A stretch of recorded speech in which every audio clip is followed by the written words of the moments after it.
Tiempo y Letras presenta Especial de Terror 2025. La tercera noche. Hace poco más de un año, en mi último año de preparatoria, mi escuela organizó una visita a un hospital psiquiátrico fuera de la ciudad como parte de la clase de psicología. Aunque generalmente mis padres no tenían problemas para darme permiso, esta vez mi papá tuvo dudas porque consideraba inseguro el lugar para adolescentes.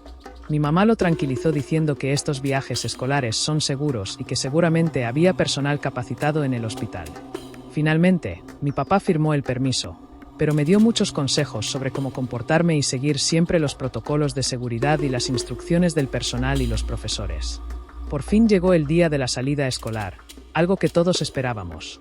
Más allá del destino, lo mejor era convivir con los compañeros y disfrutar el trayecto en autobús, lo que hacía el viaje divertido y rompía la rutina diaria de las clases. La salida fue programada para las 8 de la mañana. Por tal motivo, se citó al grupo a las 7 de la mañana en la puerta de entrada de la escuela. Como es habitual, los requisitos consistían en portar el uniforme deportivo completo y la credencial escolar vigente. El permiso firmado por los padres ya había sido entregado al orientador escolar 2 días antes de la actividad. La cita en el hospital era a las 10:30 de la mañana y la visita, de 3 horas, incluía una charla de un especialista y un recorrido por las instalaciones. Después iríamos a un bosque, ubicado a 1 hora del hospital, para tomar el refrigerio y convivir un par de horas. El regreso a la escuela estaba planeado entre las 6 y 7 de la tarde. Al subir al autobús y acomodarnos cada quien en su lugar, inmediatamente empezaron los gritos, las risas descontroladas, los empujones y las bromas pesadas características de cualquier grupo de adolescentes de 17 o 18 años. Mismas que finalizaron cuando la profesora y la orientadora se pusieron frente a todos en la entrada del autobús, primero para callarnos y segundo para repetirnos las reglas de convivencia que eran necesarias acatar. Durante el viaje, las indicaciones eran claras: no comer dentro del autobús, no gritar, no cambiarse de asiento y permanecer sentados después de que el vehículo comenzara a moverse. Después, ambas profesoras ocuparon los asientos delanteros y, posteriormente, el conductor subió al autobús para iniciar el viaje. El día comenzó bien, con un clima perfecto y sin señales de lluvia según la aplicación del celular. El tráfico fue intenso y atravesamos toda la ciudad, lo que retrasó el viaje media hora. Al salir, el autobús tomó la carretera rodeada de campos hasta el horizonte. El sol matutino proyectaba sombras largas, y las casas poco a poco daban paso a ranchos y árboles cerca del camino. Antes de llegar, tuvimos que detenernos en una gasolinera porque varios compañeros necesitaban usar el baño. Al bajar del autobús vi que el Hospital Santa Elena estaba a solo 5 kilómetros, según la señal sobre la carretera. Cuando todos terminaron de usar los baños, regresamos al autobús y reanudamos el viaje. Tras unos 20 minutos, llegamos al hospital psiquiátrico, un edificio gris que transmitía desesperanza y parecía apartado del mundo. Al bajar, noté gestos de incomodidad entre mis compañeros, nadie expresó sus sentimientos, incluido yo. El autobús se fue para regresar al final de la visita, lo que me hizo sentir cierta sensación de abandono al verlo alejarse por la carretera. Ambas profesoras realizaron la formación, pasaron lista y dieron indicaciones finales. Posteriormente, nos guiaron hacia la puerta del hospital. Al entrar, observé que el hospital presentaba signos de desgaste debido a recursos limitados. El mobiliario era antiguo, las paredes mostraban suciedad y falta de pintura, algunas áreas exteriores tenían moho en la parte inferior. Las ventanas de las oficinas estaban sucias, algunas opacas con rayones. Atravesamos un pasillo que nos llevó a las oficinas principales del hospital. Al llegar, la profesora nos hizo esperar afuera y entró a la oficina de la jefa de enfermeras. 5 minutos después salió, se presentó y nos dio la bienvenida. Nos informó que el director del hospital estaba retrasado, así que primero haríamos un recorrido y luego conviviríamos con los pacientes en el patio principal. Cuando la profesional mencionó esa última parte, una compañera, visiblemente nerviosa, preguntó si representaban algún peligro. Algunos comenzaron a reír, aunque fue evidente que se trataba de una risa nerviosa. Sin embargo, el ambiente se relajó cuando la enfermera aclaró que no había motivo de preocupación, ya que, en realidad, nosotros éramos más peligrosos que ellos. Al concluir esa afirmación, las risas surgieron nuevamente, esta vez de todo el grupo y sin tensión. De alguna manera, Sus palabras contribuyeron a disminuir el estrés acumulado desde nuestra llegada a las inmediaciones del hospital. Después de la presentación, comenzó el recorrido. Como mencioné al principio, el lugar era muy similar a un hospital público común, con señales de descuido y falta de presupuesto. Había oficinas administrativas y pasillos largos que terminaban en ventanas, los baños estaban limpios, aunque presentaban cierto deterioro, y el comedor permanecía cerrado ya que en ese momento los pacientes estaban desayunando, por lo que no se permitía la entrada. Al finalizar el recorrido nos llevaron al patio que justo quedaba frente a las puertas del comedor. 5 minutos después, ya estando en el patio, se acercó un camillero bastante alto y musculoso y nos indicó que saldrían los pacientes a convivir con nosotros. Nos repitió que no eran peligrosos y que esperaban que nosotros nos comportáramos a la altura ya que ellos nos verían como simples visitas y que serían cordiales con nosotros ya que de alguna manera ya estaban acostumbrados a recibir visitas de otras escuelas. Luego de recibir las indicaciones, llegaron al lugar un par de enfermeros más y finalmente se abrieron las puertas del comedor. Poco a poco, los pacientes comenzaron a salir.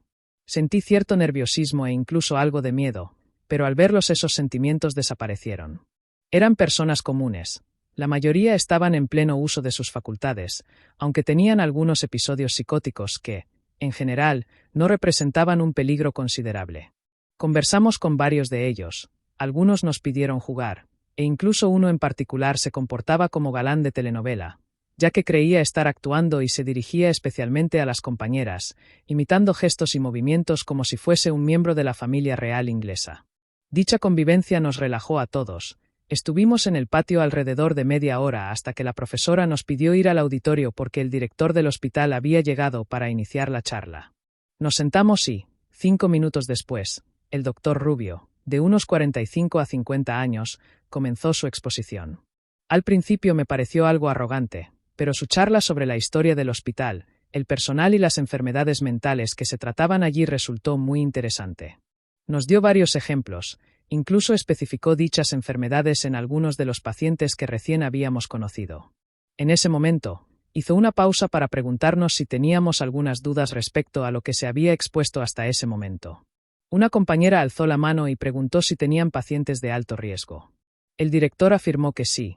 Nos informó que tenían 6 pacientes catalogados como sumamente inestables, hasta un cierto grado de peligrosidad, no solo hacia ellos mismos, sino que podría existir la posibilidad de que también le hicieran daño al personal del hospital e incluso a otros pacientes.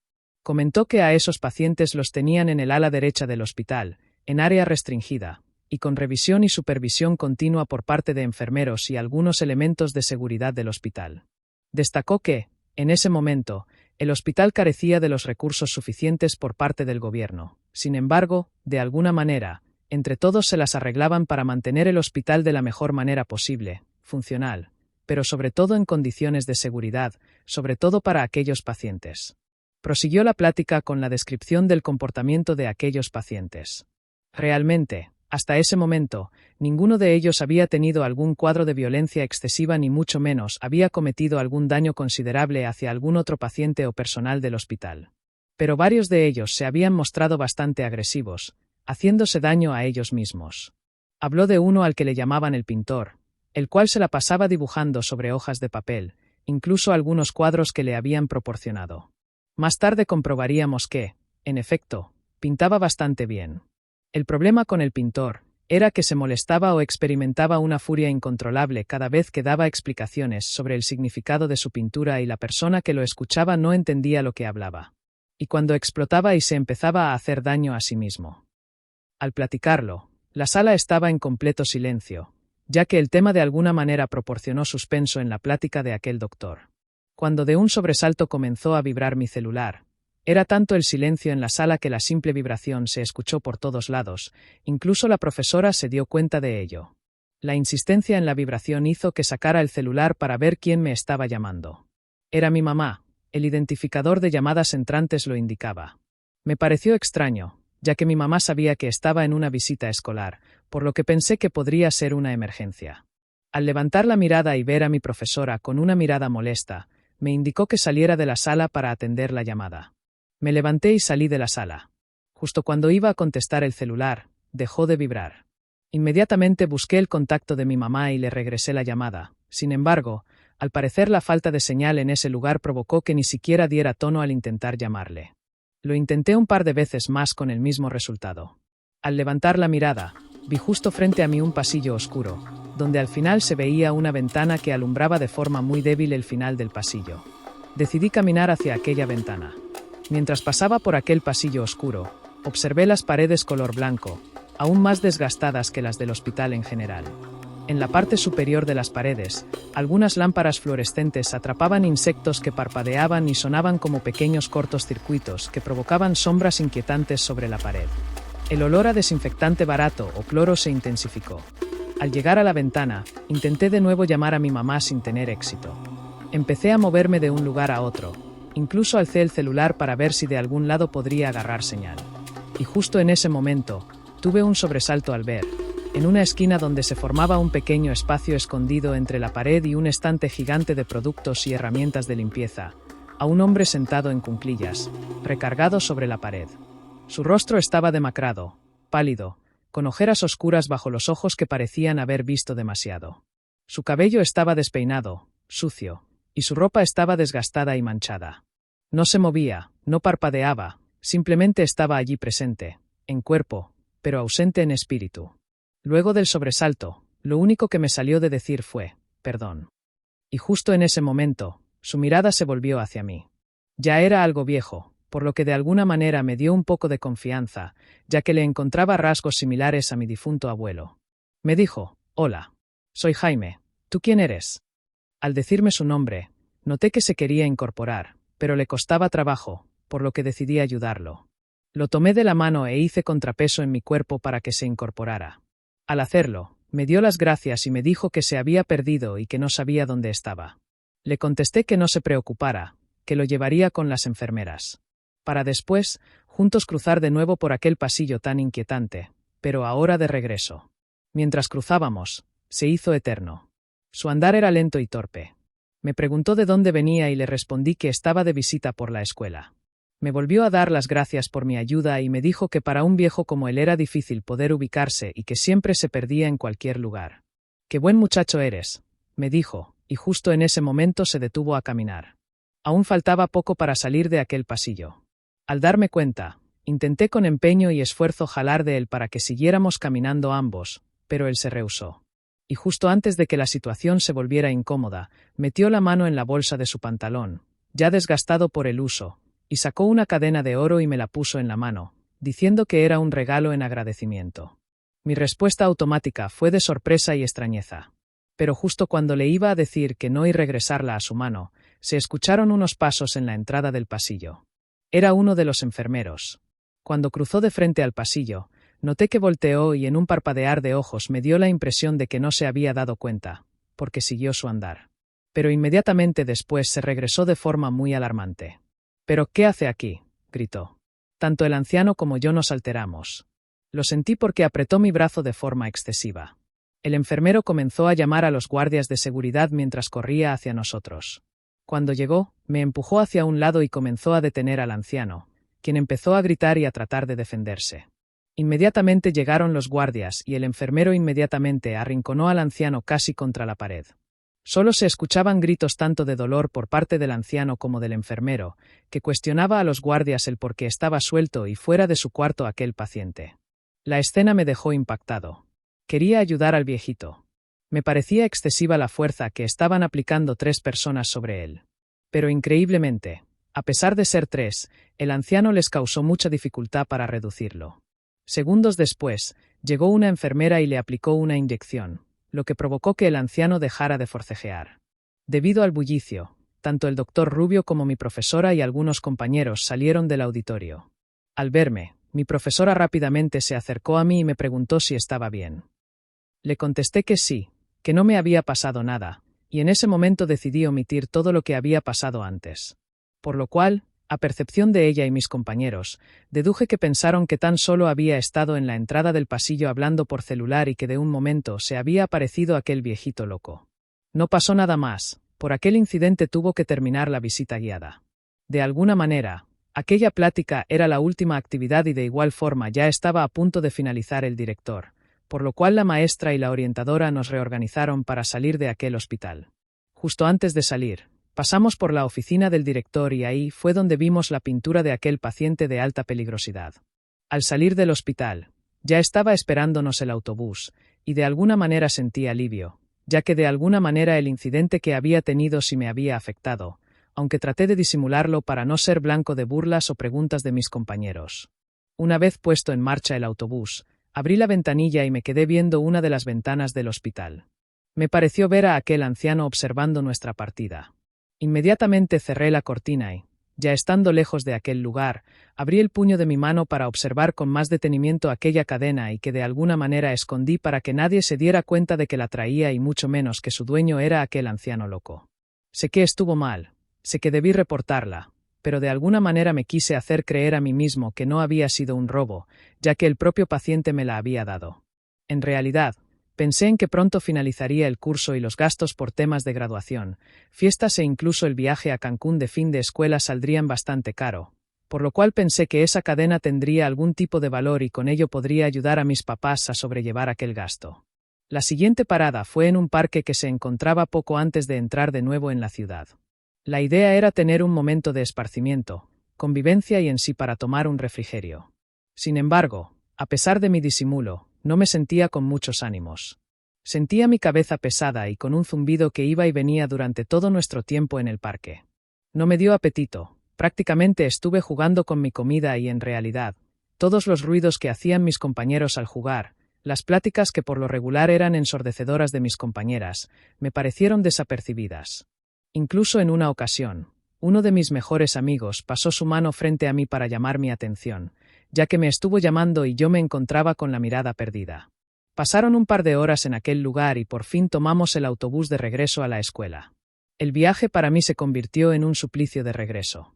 El tráfico era aún peor que de ida y la ansiedad se apoderó de mí por llegar a casa a acostarme y dormir para olvidar todo lo sucedido. Llegamos a la escuela y mis padres ya estaban esperándome en su auto. Al descender del autobús, mi padre se adelantó a mi madre y fue por mí para recibirme con un abrazo y sacudida de cabeza. Me despedí de mis compañeros con un gesto desde lejos y me subí al auto para por fin tomar dirección a casa. Ya en el camino, mis padres comenzaron a preguntar cómo me había ido. Yo me sentía mal, la cabeza aún la sentía rara y aquel zumbido no desaparecía. Les dije a mis papás que me sentía mal, evité decirles el incidente que había tenido en el hospital. No quería más preguntas, aunque sí tuve un sobresalto cuando le pregunté a mi mamá qué necesitaba a mediodía cuando me llamó a mi celular. Yo no te llamé, me respondió.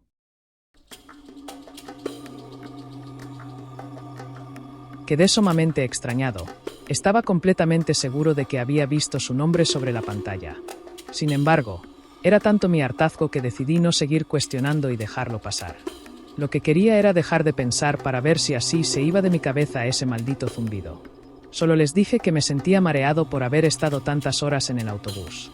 Mis padres entendieron mi mensaje y al subir a mi cuarto para ponerme la pijama y meterme a la cama, poco tiempo después mi mamá entró al cuarto para darme un té de manzanilla con el cual, según ella, me dejaría de doler el estómago y dormiría mejor.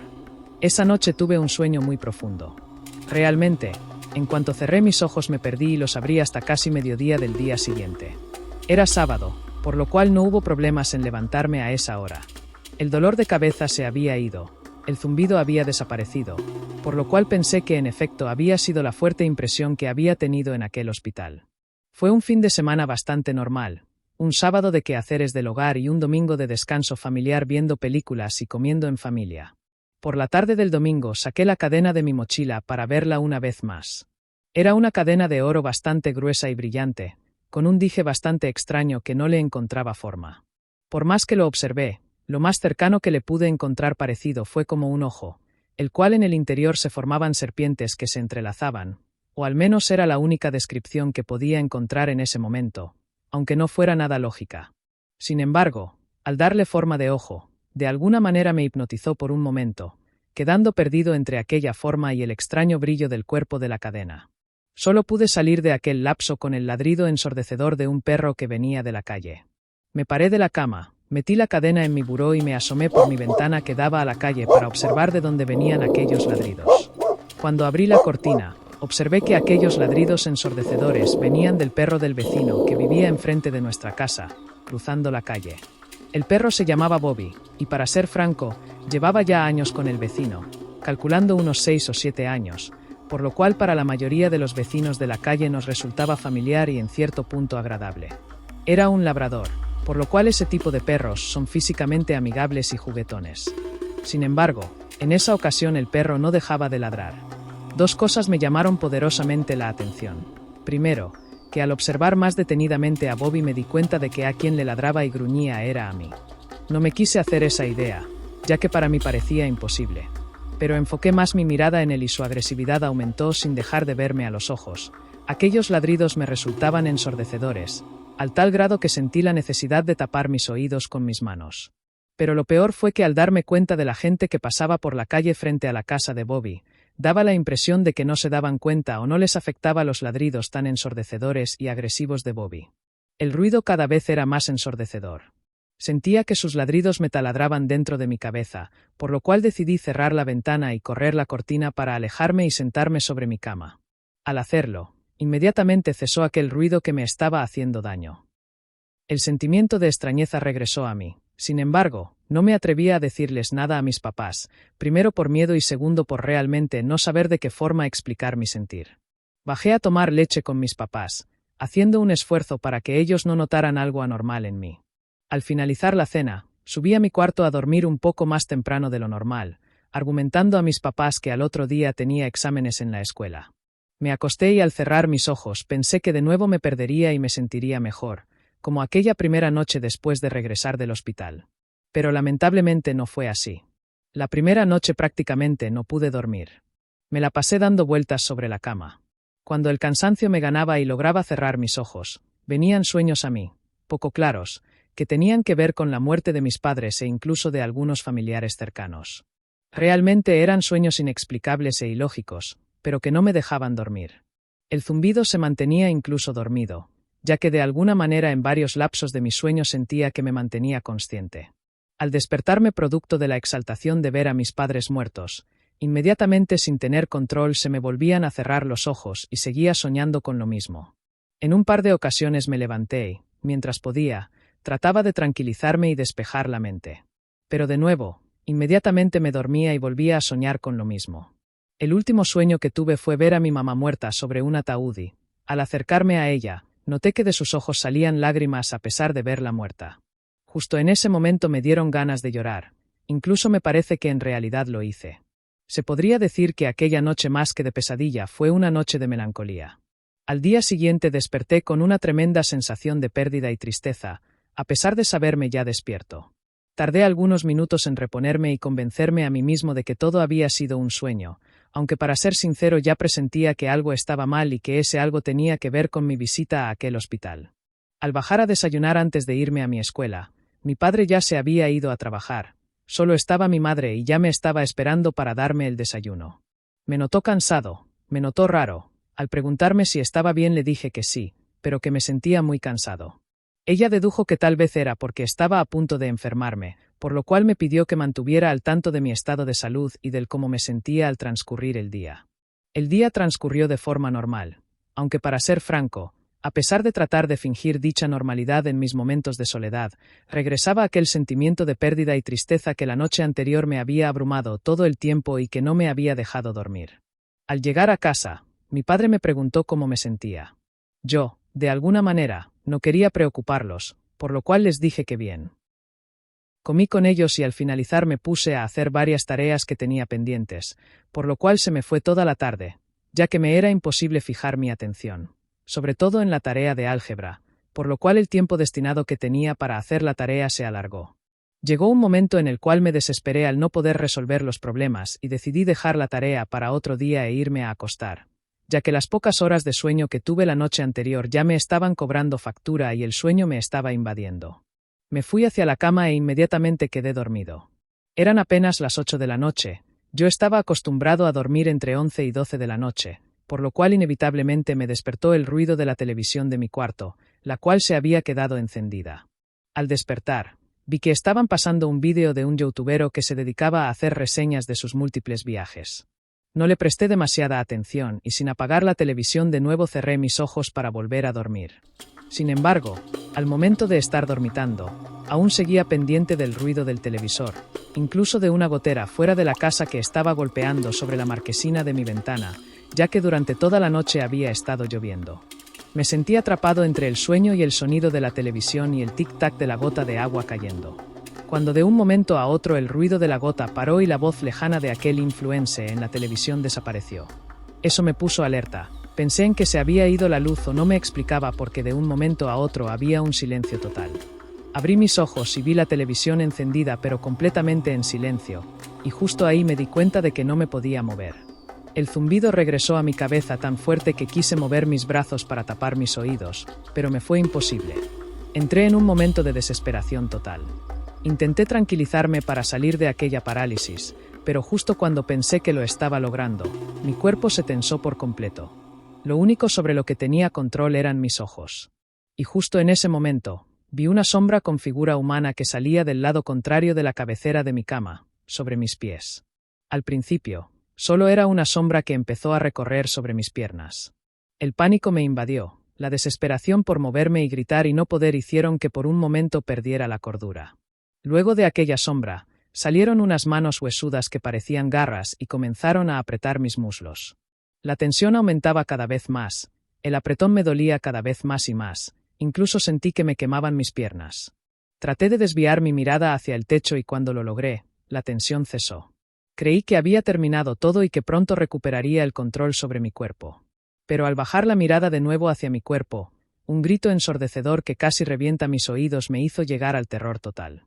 Entre aquellas manos, salió una cabeza humanoide que se puso a la par de mi cara con un grito ensordecedor 1000 veces más potente que el zumbido que tenía en mi cabeza. Sus ojos brillaban como carbones encendidos, 2 puntos de fuego rojo que parecían arder con intensidad maligna. Su piel era negra y mate, con un tono profundo, y parecía estar tensa sobre los huesos de su rostro, acentuando sus facciones demacradas. A pesar de que sus ojos se parecían al fuego, parecía congelar mi alma. Al mismo tiempo que gritaba, se incorporó y arrodillado a la altura de mis muslos y comenzó a golpear sus manos sobre mi pecho sin dejar de gritar. Sentí cada vez más débil e impotente, a punto de llegar a un colapso, cuando de repente, por fin pude liberarme a través de un grito ensordecedor que estoy seguro se escuchó a 2 o 3 casas de distancia de mi dormitorio.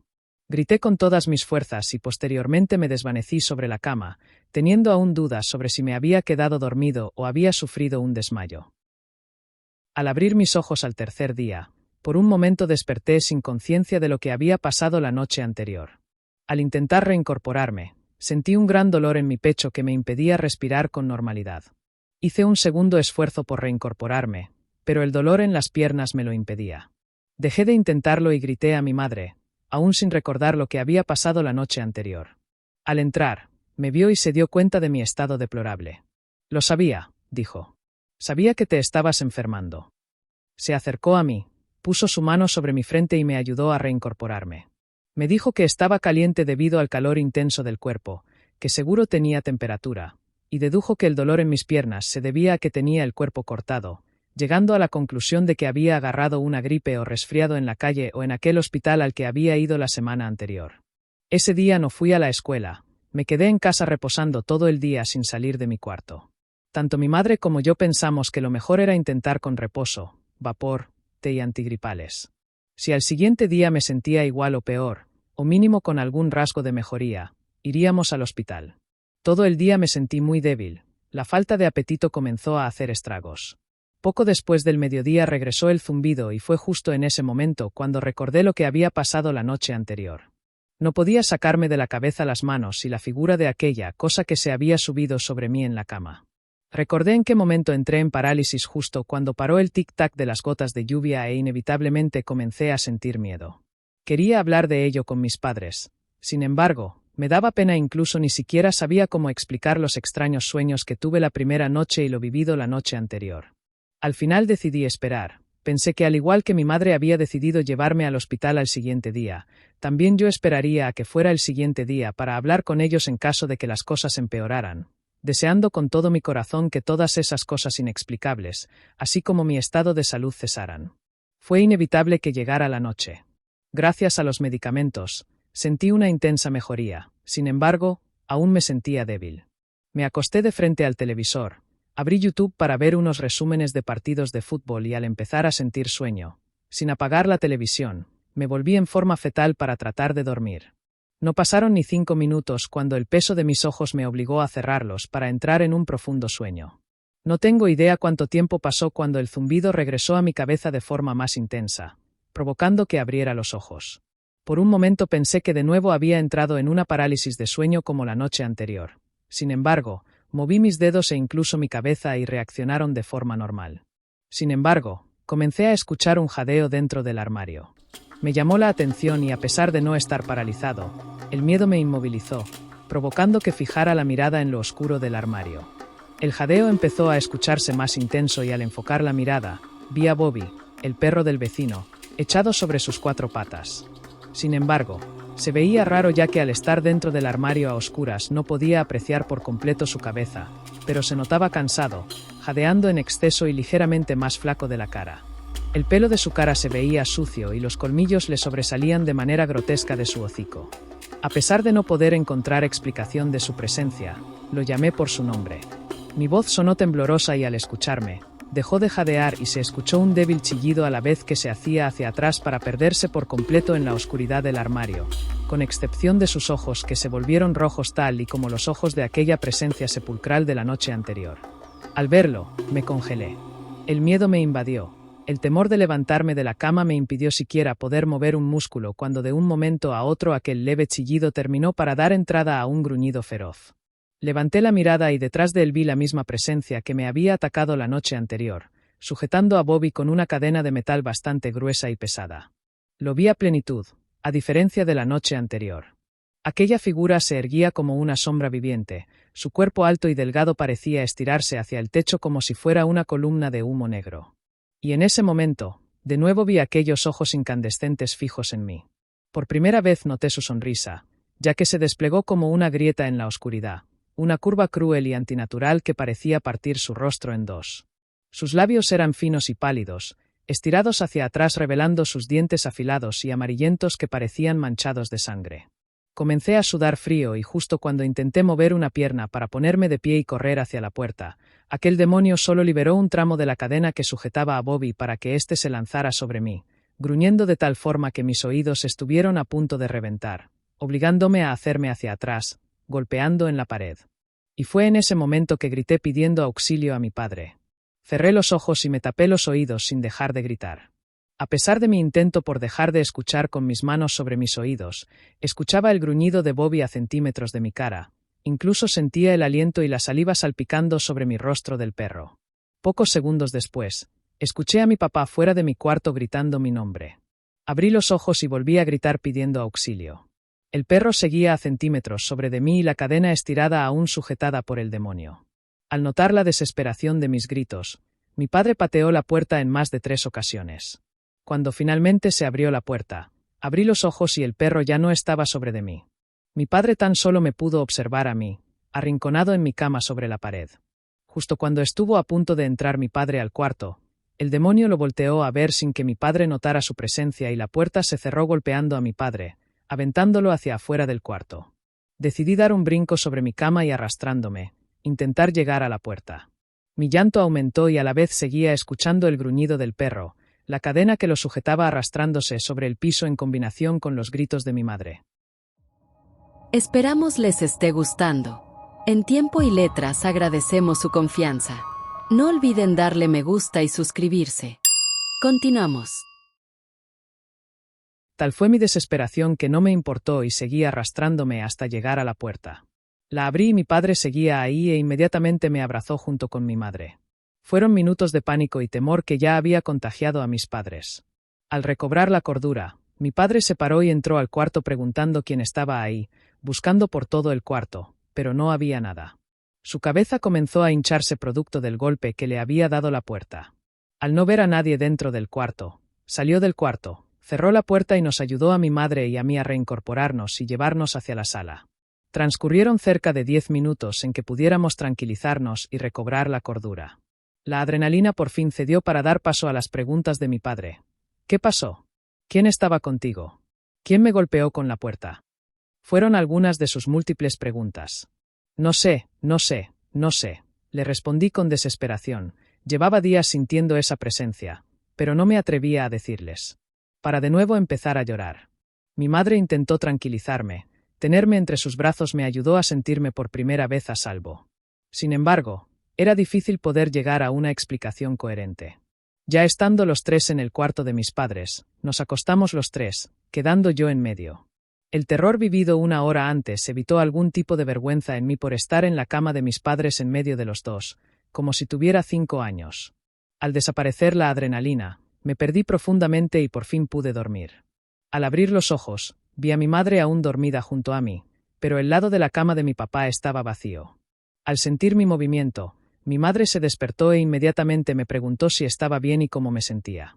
Bien, le respondí, aunque sinceramente ya no estaba seguro de cómo se sentía estar bien. Cuando mi madre notó que mi padre no estaba ni en la cama ni en el cuarto, le gritó, pero no hubo respuesta y de alguna manera nos alertó. Ambos nos separamos enseguida para salir del cuarto a buscar a mi padre. Tenía miedo, debí admitirlo, y también sentía el miedo de mi madre, pero la preocupación nos obligó a dejar atrás el miedo y bajar las escaleras para encontrar a mi padre en la planta baja. Mi madre comenzó a gritar el nombre de mi padre y al llegar a la cocina, por fin lo vimos, haciendo una seña de que guardáramos silencio ya que estaba en una llamada. Estaba hablando con mi tío mientras tomaba una taza de café. Al verlo, tanto mi madre como yo nos tranquilizamos y mi madre se acercó a la cafetera para servir 2 tazas de café, una para mí y la otra para ella. Nos sentamos en el desayunador. La preocupación en la cara de mi papá era obvia. Solo respondía sí, no, sí, no. Era lo único que escuchaba y justo cuando me empecé a desesperar por no saber de qué estaba hablando mi papá, se despidió de su hermano, colgó el teléfono y después de unos minutos de silencio nos dijo que teníamos que ir con un brujo que le había recomendado su hermano. Nos causó extrañeza su explicación, pero volteó a ver a mi madre y le pidió que recordara una ocasión en la que mi tío, de joven, había tenido algunos síntomas y comportamientos difíciles de explicar y que justo dejó de tenerlos cuando mi abuelo lo llevó con un brujo que se encontraba en un pueblo cercano de donde era originario mi abuelo, como a 3 horas de la ciudad. Algo te pasó desde que regresaste de aquel hospital. O probablemente tienes algún enemigo o enemiga, alguien que te quiera hacer daño, dijo mi padre a modo de pregunta en combinación de afirmación. Yo quedé callado, no me salió ninguna palabra ni mucho menos respuesta. Traté de verme confundido y al notarlo mi papá me dijo, como sea o sea lo que sea, vamos a ir con ese brujo. Tu tío me pasó la dirección. Noté a mi papá temeroso. Si bien no vio ni a Bobby o al demonio, sí sintió el golpe de la puerta y me imagino que también sintió una presencia extraña. Por lo cual intentó disimular su temor y me pidió que me preparara para que ambos fuéramos con él. Mi madre le dijo que iría con nosotros, pero mi papá le pidió que fuera mejor fuera a casa de su mamá, ya que no quería que mi madre fuera a ningún lugar así. A regañadientes, mi madre aceptó y me acompañó a mi cuarto para no dejarme solo mientras me alistaba para irme con mi papá. Mi cuarto se sentía frío.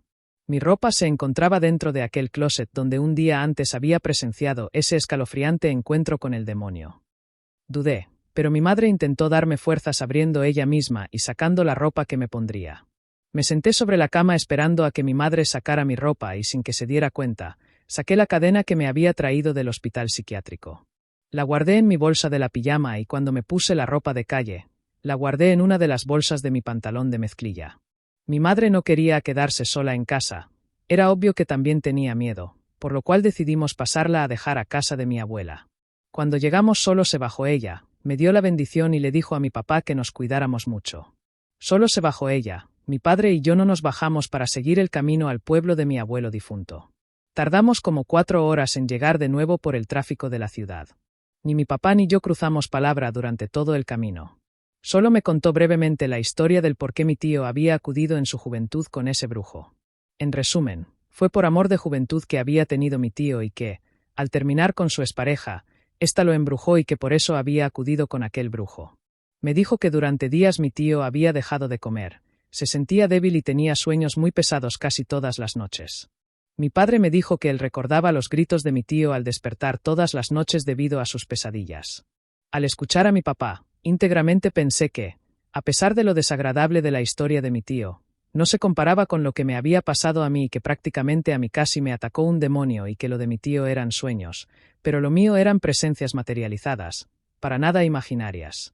Y de esto también estaba seguro de que mi padre lo sabía, aunque quería negar todo lo que había pasado la noche anterior. Pero era imposible porque él mismo lo vivió al igual que yo.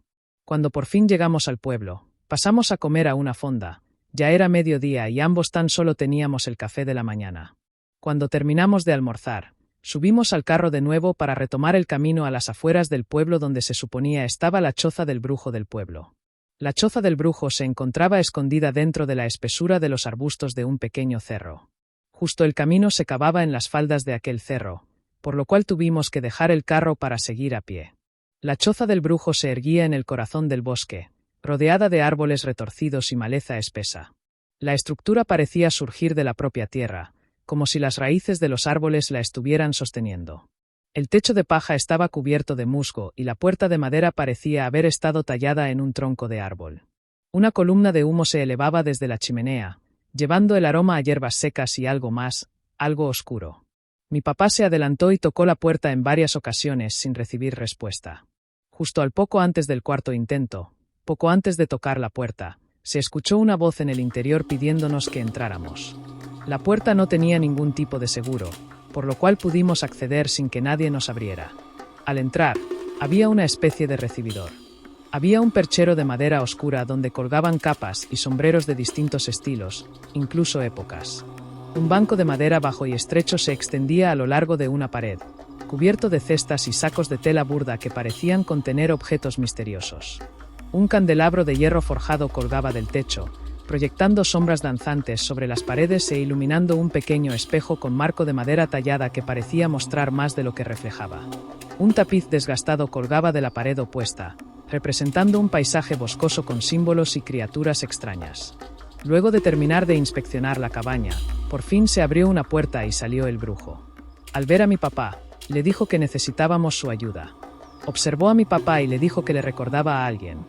Mi papá le dio el nombre de mi abuelo y al ubicar la memoria de mi abuelo, se volvió un poco menos hostil y le dio la mano a mi papá.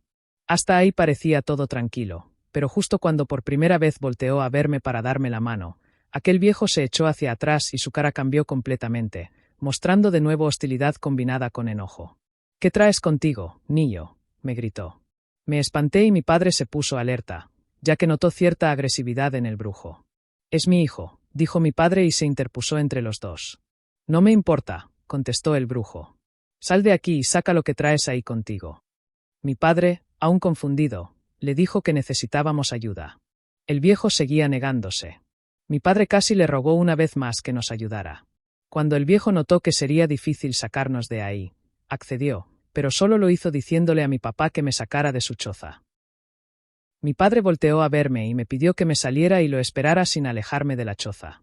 Yo, aún confundido y espantado, me salí, me senté sobre una roca bajo un árbol y esperé a que mi papá saliera. No tardó mucho.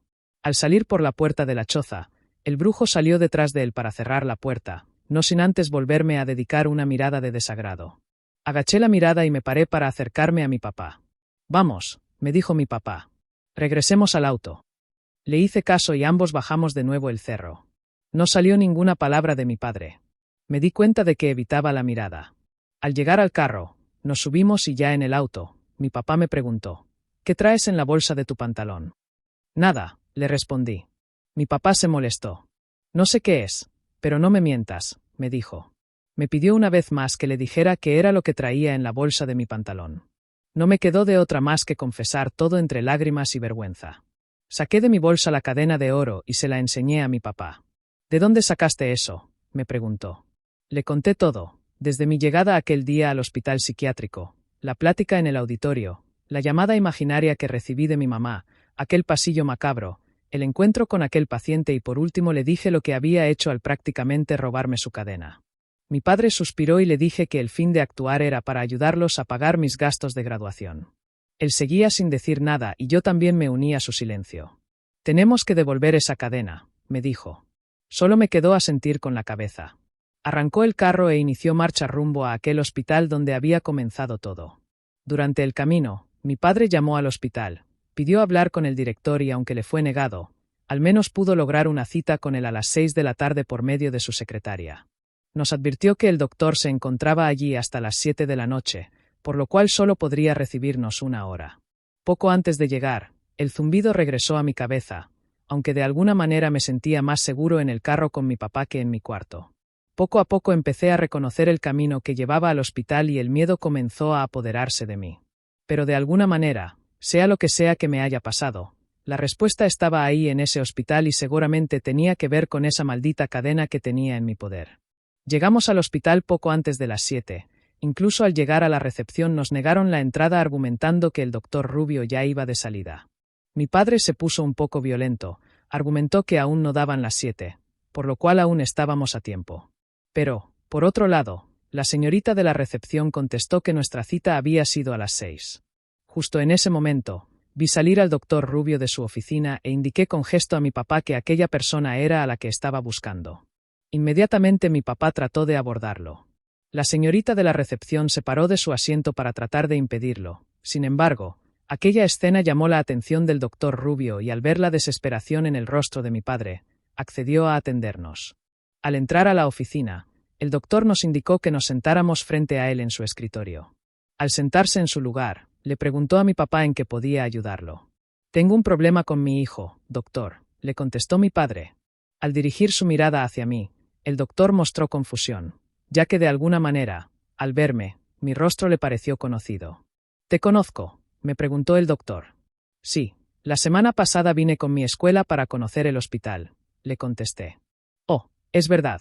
Eres el chico que tuvo un incidente con el pintor». «Cierto», dijo el doctor. E inmediatamente se dirigió a mi padre y le dijo que tan solo había sido un pequeño incidente que no pasó a mayores. «Por cierto», me dijo, «ya no volverá a dar problemas. Al día siguiente de tu visita, el pintor falleció». Al escucharlo, mi mente se paralizó. El zumbido regresó con mayor intensidad y tuve una sensación de tristeza combinada con desolación. Agaché la mirada y me esforcé por llevar mis manos a mis ojos para evitar aquel zumbido, aunque sabía que venía desde mi interior. Mi papá notó mi reacción e incomodidad y me tomó de la mano, apretándola fuerte, tratando de dar fin a mi incomodidad. El doctor Rubio se desesperó y nos preguntó de forma llana si nos podía ayudar en algo más. «De hecho, sí», contestó mi papá, indicándome con su mirada que diera fin a lo que había iniciado días atrás. Saqué la cadena de mi bolsillo y la puse sobre el escritorio. Era del pintor, y me la dio antes aquella vez que tuve contacto con él. Al levantar la mirada y ver los ojos del doctor, creí que notaría un gesto de reclamo por parte de él. Sin embargo, no fue así. Creí notar una cierta mirada de avaricia al notar el relucir y grosor de aquella cadena. Tartamudeó. No se preocupen. Estuvo mal, pero qué bueno que la regresaste, niño». «¿A quién se la van a dar?», le pregunté. «Buscaré a su familia para dársela», me contestó, y la tomó inmediatamente. Pero intenté profundizar en el tema, pero mi padre me pasó su brazo sobre mi hombro y lo apretó en señal de que me callara. Mi padre le agradeció al doctor por habernos recibido y le dijo que nos retirábamos. El doctor tardó en contestar, ya que aún seguía perdido con aquella cadena. Sí, está bien. Gracias por haber venido. Hiciste bien en regresar la cadena, niño. Créanme que buscaré a un familiar del pintor para entregársela», finalizó, parándose de su silla e indicándonos con su mano la salida. No le creí sinceramente. Sin embargo, salí de la oficina con mi papá para luego salir con una cierta prisa del hospital, ya que sin darnos cuenta, la oscuridad de la noche poco a poco empezó a apoderarse de aquel hospital maldito. Al salir de la oficina, me quedé viendo por última vez el cuadro del pintor, y mi papá de igual forma se quedó por un momento observando la pintura. Salimos, nos subimos al carro y, mientras abandonábamos aquel lugar en medio de la noche, me fue inevitable voltear hacia atrás. Observé en una de las ventanas al doctor Rubio. Estaba parado ahí, viendo la cadena con aquella mirada de avaricia y perversión. Detrás de él, observándome y poniendo una de sus garras sobre el hombro del doctor Rubio, aquella entidad maldita de color negro, tan alta que casi tocaba el techo, con aquella sonrisa malévola pero sobre todo, con esos ojos rojos como el infierno observando cómo me alejaba de aquel lugar, ya que sin duda, comprendí, que aquella mirada sin duda jamás podré sacar de mi mente. Fin. Hasta aquí. La tercera noche. Muchas gracias por su atención. No olviden darle me gusta y suscribirse. Hasta luego.